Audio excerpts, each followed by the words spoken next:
Assalamualaikum warahmatullahi wabarakatuh. Pada video kali ini kita akan belajar tentang dunia tumbuhan atau kingdom plantae. Setelah pembelajaran ini diharapkan kalian bisa mengidentifikasi ciri umum kelompok tumbuhan tertentu, kemudian bisa mengklasifikasikan plantae atau kingdom tumbuhan dalam 3 divisi berdasarkan ciri-ciri umum yang dimilikinya. Ini adalah dua gambar yang berbeda ya. Ini adalah salah satu jenis tumbuhan dan ini adalah jamur. Dulunya jamur ini dikelompokkan dalam kelompok tumbuhan karena ciri-cirinya mirip ya. Namun kemudian jamur dipisahkan dari kelompok tumbuhan dikarenakan dinding selnya berbeda ya. Jadi dinding selnya ini tersusun atas kitin, sedangkan kalau tumbuhan tersusun atas selulosa. Cadangan makanannya pun beda ya. Jadi cadangan makanannya disimpan dalam bentuk glikogen, sedangkan kalau tumbuhan disimpan dalam bentuk amilum. Glikogen berarti dia lebih dekat kekerabatannya dengan hewan, seperti itu. Makanya terus kemudian yang utama adalah dia memperoleh nutrisi secara heterotrof ya, atau tidak bisa membuat zat organiknya atau makanannya sendiri, sedangkan kalau pada tumbuhan itu bisa, dia bersifat heterotrof karena memiliki klorofil. Sekilas mirip, tapi mereka akhirnya dikelompokkan menjadi kingdom yang berbeda. Coba perhatikan kedua gambar ini. Ini adalah biji. Biji adalah alat reproduksi dari tumbuhan tingkat tinggi, sedangkan ini adalah spora. Spora adalah alat reproduksi dari lumut dan tumbuhan paku. Ini secara aseksual ya. Kalau yang seksual ini atau generatif, jadi melibatkan dua individu, sedangkan untuk spora ini tidak, salah satu jenis reproduksi aseksual. Untuk tipe reproduksi aseksual yang alamiah lain bisa juga melalui seperti pertunasan, kemudian umbi lapis, kemudian akar tinggal atau rizom, ada juga umbi batang dan sebagainya. Sudah pernah kalian pelajari sebelumnya di SD atau SMP ya. Selanjutnya ini adalah salah satu jenis tumbuhan yang dia bisa menjulang tinggi. Ini adalah tumbuhan tingkat tinggi.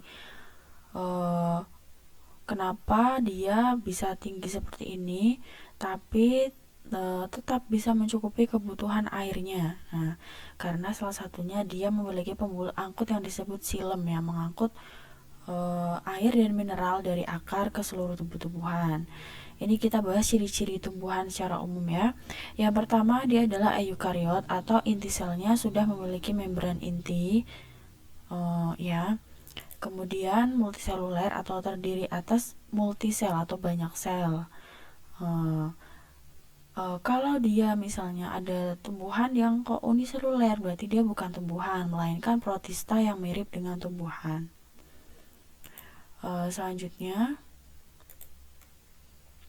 fotoautotrof. Auto sendiri, trof zat organik atau makanan. Jadi dia bisa memproduksi atau mendapatkan zat organik sendiri, membuat sendiri melalui energi yang didapatkan dari foto atau cahaya matahari. Foto itu cahaya ya.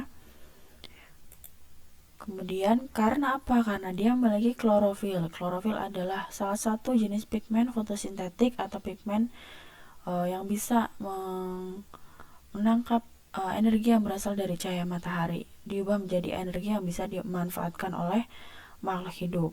Nah, ini melalui klorofil yang ada di dalam kloroplas. Nah, pigmen fotosintetik itu tidak hanya klorofil, namun sebagian besar klorofil ya. Kemudian dinding selnya tersusun atas selulosa. Selulosa ini adalah salah satu jenis karbohidrat kompleks yang orang awam menyebutnya sebagai serat atau fiber. Klasifikasi tumbuhan, jadi tumbuhan itu berdasarkan ada dan tidaknya pembuluh angkut, phloem atau xilem, dibedakan menjadi dua, yaitu non-tracheophyta atau tumbuhan tidak berpembuluh dan tumbuhan berpembuluh atau tracheophyta. Tracheo ini artinya saluran ya, pita artinya tumbuhan, jadi tumbuhan bersaluran atau tumbuhan berpembuluh. Non berarti tumbuhan tidak berpembuluh, misalnya bryophyta atau lumut, sehingga dia mengambil air dari tanah secara difusi. Nah, coba deh kalian perhatikan. Lumut itu kan dia tumbuhnya tidak pernah tinggi kan. Dia hidupnya di tempat gelap. Kemudian ukuran tubuhnya itu kecil. Kenapa? Karena dia memperoleh airnya hanya secara imbibisi atau perembesan saja. Maka tidak bisa jauh dari permukaan tanah. Karena kalau jauh dia ujungnya akan kering. Seperti itu. Sedangkan kalau difusi itu tidak bisa jauh ya, makanya eh, ukuran tubuh lumut itu dia kecil-kecil dan dia tinggalnya atau tumbuhnya itu di tempat yang lembab, tidak jauh dari air. Kemudian ada Tracheophyta atau tumbuhan berpembuluh, misalnya kelompok Pteridophyta dan Spermatophyte ya. Pteridophyte ini tumbuhan paku dan Spermatophyte ini tumbuhan berbiji. Untuk Pteridophyte ini dia sudah bisa jauh dari air ya, jadi tidak harus ada di tempat lembab, meskipun kita masih bisa menemukannya di kayak tepian-tepian saluran air seperti itu atau di tembok-tembok yang dekat tanah, tapi dia sudah bisa meninggalkan daerah yang kalaupun dia tinggal di tempat yang agak kering dia sudah bisa karena sudah memiliki pembuluh angkut. Sedangkan untuk spermatopit ini yang paling mampu bertahan di permukaan bumi karena dia bisa tinggal di berbagai kondisi, entah itu panas ataupun dingin, entah itu ada air maupun sedikit air. Selanjutnya ini kita bahas dulu ya bahwa tumbuhan itu sebenarnya dibagi menjadi 3 divisi. Yang pertama itu Bryophyta, kemudian atau tumbuhan lumut.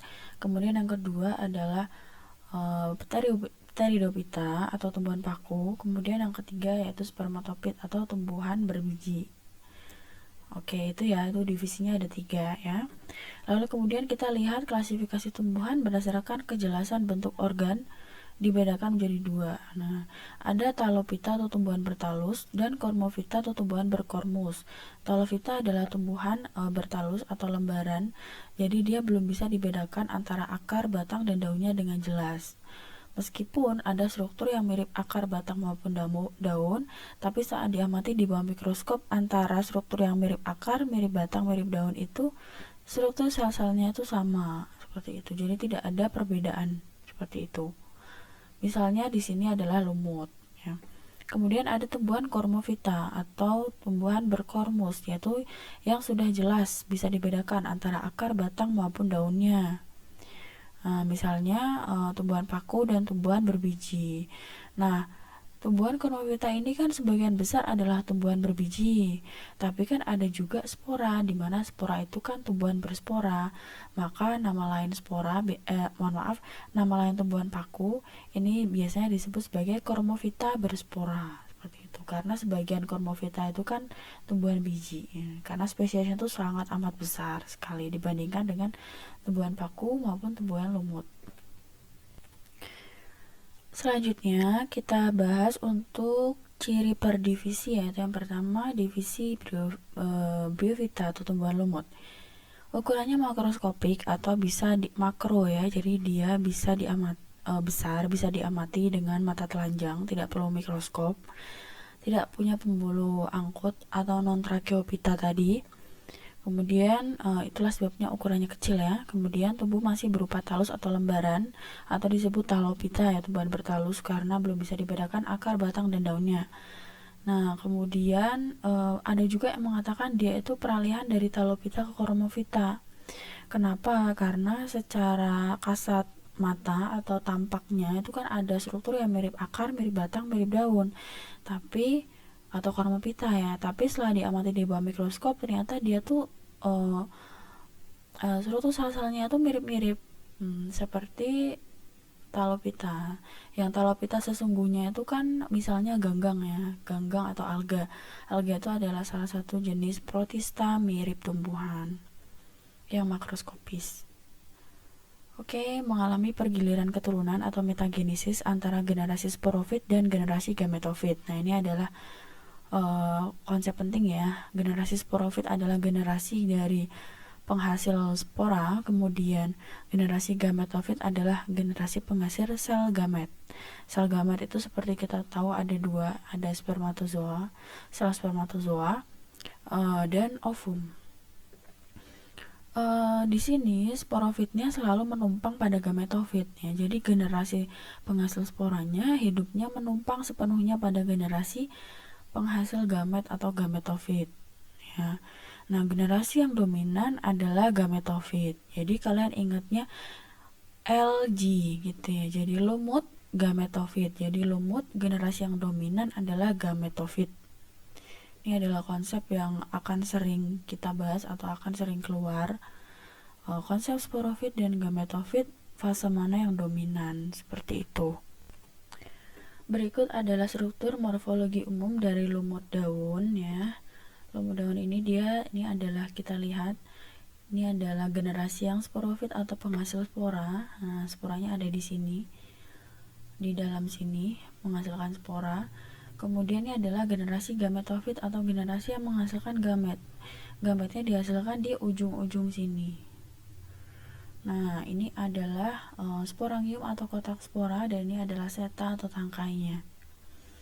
Kemudian ada stolon. Stolon ini struktur yang menyerupai batang, mirip batang yang dia ada di permukaan tanah. Lalu ada struktur yang mirip akar atau rhizoid ya. Mirip saja ya, bukan akar batang daun yang sesungguhnya ya, karena dia bukan Cormophyta, melainkan peralihan antara Talophyta ke Cormophyta. Lumut daun dan bagian-bagiannya ini ya, secara umum seperti ini. Ini adalah lumut pada fase gametofit, yaitu ukuran tubuhnya lebih besar ya, warnanya hijau, masa hidupnya lebih lama.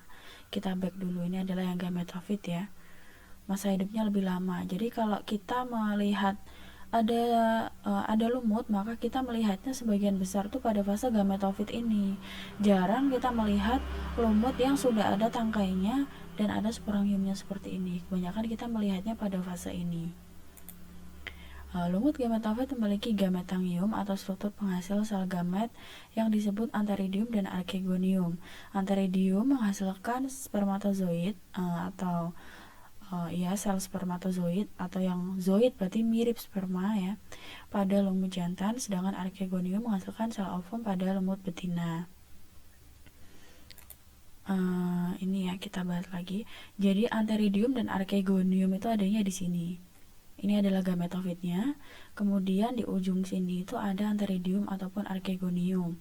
Kalau pada lumut betina memiliki archegonium yang menghasilkan ovum, sedangkan kalau pada lumut jantan menghasilkan spermatozoid ya. Antheridium yang menghasilkan spermatozoid. Oke, lumut ada yang monoceus berumah satu, memiliki antheridium dan archegonium dalam satu individu. Ada juga yang dioceus, mirip seperti tumbuhan tingkat tinggi ya. Jadi ada berumah satu dan berumah dua.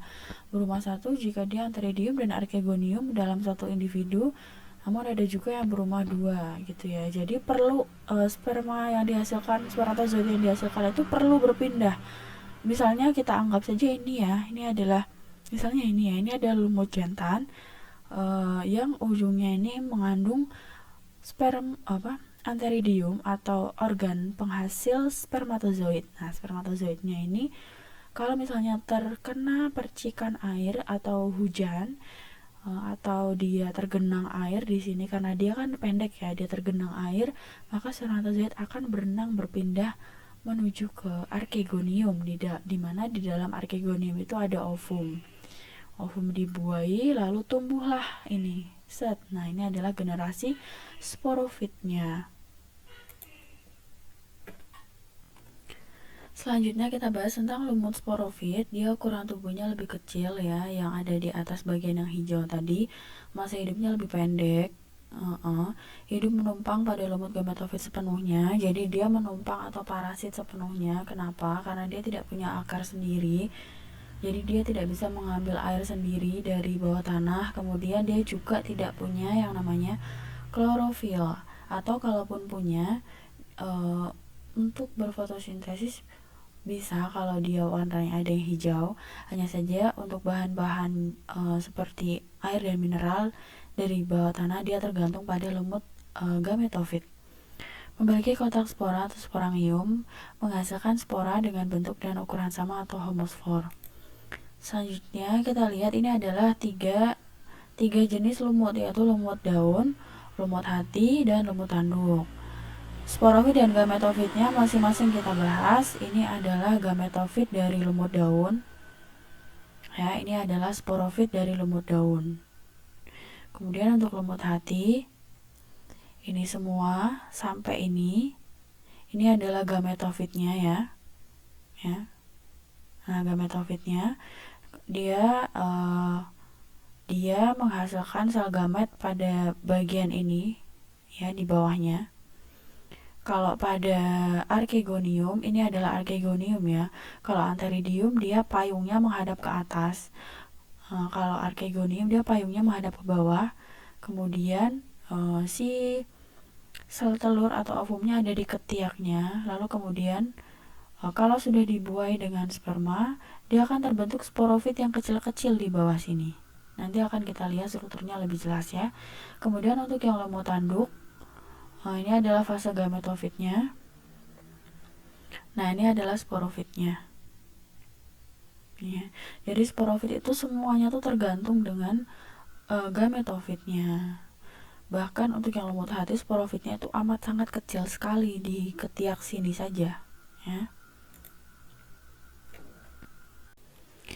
Berikut adalah siklus hidup dari lumut daun ya. Yang pertama ini adalah spora yang keluar dari kotak spora. Ya, sporanya kemudian berkecambah. Ada struktur mirip akar. Ini adalah tunasnya. Kecambah dari spora disebut spora lumut disebut protonema ya. Protonema kemudian ini ya, yang gametofit dia tumbuh menjadi gametofit yang muda. Kemudian gametofitnya tumbuh dewasa. Nah, gametofit atau lumut dewasa ini akan ada dua jenis. Ada yang jantan dan ada yang betina. Yang jantan dia pada ujungnya memiliki antheridium. Yang kita perjelas seperti ini adalah antheridium. Nah, lumut betina dia memiliki archegonium. Nah, antheridium dia mengandung spermatozoid ya, spermatozoid. Archegonium dia mengandung ovum. Saat terkena air, nah kalau sudah ada air atau tergenang air atau terkena air hujan, si sperma ini dia akan menuju ke archegonium untuk membuai si ovum ya. Terjadilah fertilisasi. Kemudian terbentuklah zigot di dalam ovum sini, zigot. Nah, zigot ini kemudian akan berkembang ya, berkecambah, dia membentuk yang namanya sporofit. Nah, jadi sporofit terbentuk di bagian ujung gametofit ya, seperti ini. Nah, sporofit pada ujungnya dia akan terbentuk sporangium yang di dalamnya ada sporanya. Terulangilah siklus yang sama. Nah, ini adalah rangkumannya. Spora berkecambah membentuk protonema. Nah, berkecambah, kemudian dia tumbuh menjadi tumbuhan lumut dewasa yang memiliki antheridium dan archegonium. Antheridium archegonium menghasilkan sperma dan ovum saling membuahi, menghasilkan zigot. Zigot nanti akan berkecambah membentuk sporogonium. Sporogonium itu yang tangkai memanjang itu tadi ya. Lalu di ujung sporogonium ada sporangium atau kotak spora. Di dalam kotak spora terdapat spora dan terulangilah siklus yang sama. Seperti itu ya. Nah, klasifikasi tumbuhan lumut itu dibedakan menjadi 3 kelas, yaitu lumut hati, lumut tanduk, dan lumut daun. Semakin pada awal-awal ini dia sporofitnya semakin kecil menuju ke semakin besar ya. Sporofit yang lumut hati itu kan ada pada ketiaknya archegonium ya. Kemudian untuk lumut tanduk ini dia sporofitnya agak lebih besar, sudah lebih besar yang panjang itu tadi. Kemudian kalau lumut daun dia sporofitnya sudah tampak jelas ya. Jadi yang mengandung sporangium tadi yang di atasnya gametofit. Berikutnya ini adalah struktur dari lumut hati. Yang pertama ya, tubuhnya berbentuk lembaran atau talus. Nah, jadi dia lembarannya kelihatan banget ya. Ini adalah sepenuhnya talopita atau tumbuhan bertalus. Kemudian dia berlobus-lobus seperti lobus pada hati manusia, seperti love gini ya. Pada markantia itu lumut hati yang digunakan sebagai obat. dia memiliki struktur khusus berupa gamma cup. Ya, jadi dia selain berkembang biak menggunakan spora aseksual, nah dia juga punya mangkok yang berisi tunas-tunas dari lumut hati yang kecil-kecil gitu. Nanti akan kita bahas, yaitu mangkok berisi tumbuhan lumut kecil untuk berkembang biak secara aseksual atau vegetatif. Memiliki anteridiofor dan arkegoniofor. Anteridiofor ini tangkai anteridium maksudnya ya. Ini adalah tangkai archegonium. Bedanya apa anteridium dan archegonium? Anteridium ini dia seperti payung tapi menghadap ke atas, menengadah ke atas. Nah, di atasnya ini ada spermatozoidnya. Sedangkan kalau archegonium itu dia menghadap ke bawah, payungnya menghadap ke bawah, dan di bawahnya ini adalah ovumnya ada di sini. Jadi nanti kalau ini terpercik air hujan, dia akan mencelat ke sini ya. Ya, oke, ini adalah gametofit ya, ini juga masih gametofitnya. Nanti sporofitnya akan terbentuk di ketiak-ketiak sini, sangat kecil. Next, ini adalah metagenesis tumbuhan lumut, tapi tidak akan terlalu saya bahas ya. Ini misalnya ini gametofitnya ya. Ini adalah archegonium. Ini gametofitnya, gametofit. Nah, talus gametofit betina ini seperti ini kan, yang seperti payung, atau ini juga bisa. Nah, di bagian sini kan ada sel telurnya nanti akan nah ini adalah gametofit jantan yang tadi menghadap ke atas ini, menghadap ke atas. Di bagian atasnya ada spermatozoid. Spermatozoid nanti kalau terpercik air dia akan mencelat ke sini. Ya, akan membuahi ovum yang ada di dalam archegonium. Sudah, nanti akan terbentuk sporofit. Nah, sporofitnya ini amat sangat kecil sekali. Ya. Ini sporofitnya. Sporofit, kemudian dia masih menempel sepenuhnya di sini. Oke, itu saja. Oke, ini penjelasan lagi ya dari struktur lumut hati. Ini adalah gametofit yang lembaran. Ini masih gametofit. Nah, dia archegoniofor ya, atau tangkai archegonium, atau tangkai alat kelamin betina, dimana pada ketiaknya ini ada, ini archegonium ya, archegonium ya, ada ovumnya di sini atau telur. Nah, telur. Kemudian ini adalah gametofit jantan, dimana dia payungnya menghadap ke atas ya. Bagian sini ada spermanya, terkena air dia akan memercik, akan membuahi bagian sini. Ini ya, terbuahi, kemudian terbentuk sporofit. Nah, sporofitnya tuh kecil banget seperti ini. Sporofit kemudian dia menghasilkan spora, sporanya keluar berkecambah lagi, menyebarkan lumut hati yang baru. Ini adalah gamma cup ya, kalau diperbesar, dimana ini adalah mangkok yang isinya lumut hati kecil-kecil. Nanti kalau kena air dia akan terpercik keluar dan akan tumbuh membentuk lumut hati yang baru. Sedangkan ini adalah lumut tanduk. Lumut tanduk ini dia memiliki bentuk lembaran sama seperti lumut hati ya, atau talopita, masih talopita. Sporofit berupa kapsul memanjang yang jika sudah masak dia akan mengeluarkan spora. Nah, jadi sporofitnya tuh ini sporofitnya. Ini yang lembaran ini gametofitnya ya.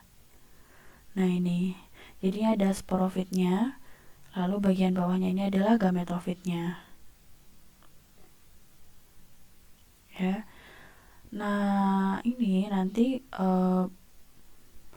gametofitnya kayak ini. Nah, gametofit itu nanti akan menghasilkan ovum dan sperma atau anteridium dan archegonium pada permukaannya.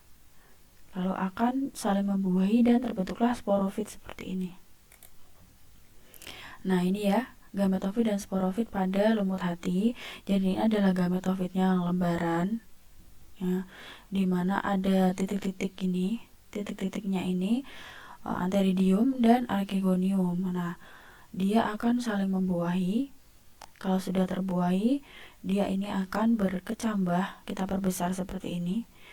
Nah, akan berkecambah membentuk yang namanya sporofit. Nah, sporofit ini kan dia memanjang. Kalau sudah masak, sporofitnya pada bagian ujungnya dia akan menguning, melepaskan spora yang nanti akan tumbuh membentuk protonema dan tumbuhan lumut baru.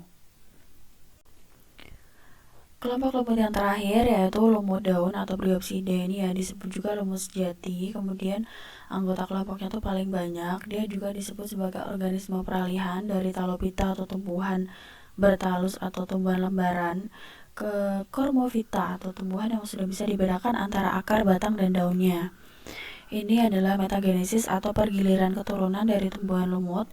Dari yang pertama sporanya itu dia haploid atau N. Ini set kromosomnya satu set ya. Satu set spora dia membelah cara mitosis membentuk protonema atau kecambah lumut. Masih haploid, jadi dia membelah cara mitosis juga. Kemudian tumbuh semakin dewasa membentuk lumut dewasa atau disebut sebagai gametofit. Lumut dewasa ini kan ada dua jenis, ada yang jantan, ada yang betina. Yang jantan memiliki alat kelamin yang disebut antheridium yang menghasilkan spermatozoid. Kemudian yang betina memiliki archegonium yang menghasilkan sel telur. Keseluruhan proses dari spora menuju ke spermatozoid ini terjadi secara mitosis ya. Jadi pembelahan untuk set kromosomnya tetap sama. Jadi N tetap menjadi N. Nah, kemudian sel spermatozoid akan membuahi sel telur membentuk satu individu atau zigot yang diploid. Penyatuan dari haploid dan haploid menghasilkan individu yang diploid atau 2N. Nah, individu diploid ini kemudian dia membelah cara mitosis menghasilkan sporogonium, yaitu sporofitnya lumut ya, yaitu 2N. Sporogonium pada ujungnya akan terbentuk sporangium. Nah, di dalamnya ada spora. Nah, pada proses sporangium menghasilkan spora ini dia membelah secara meiosis ya, atau pembelahan reduksi, pengurangan set kromosom dari 2N menjadi N. Oke, bisa disimpulkan untuk fase sporofitnya, fase gametofitnya adalah mulai dari protonema terlebih dahulu sampai ke spermatozoid, ini adalah fase gametofit ya.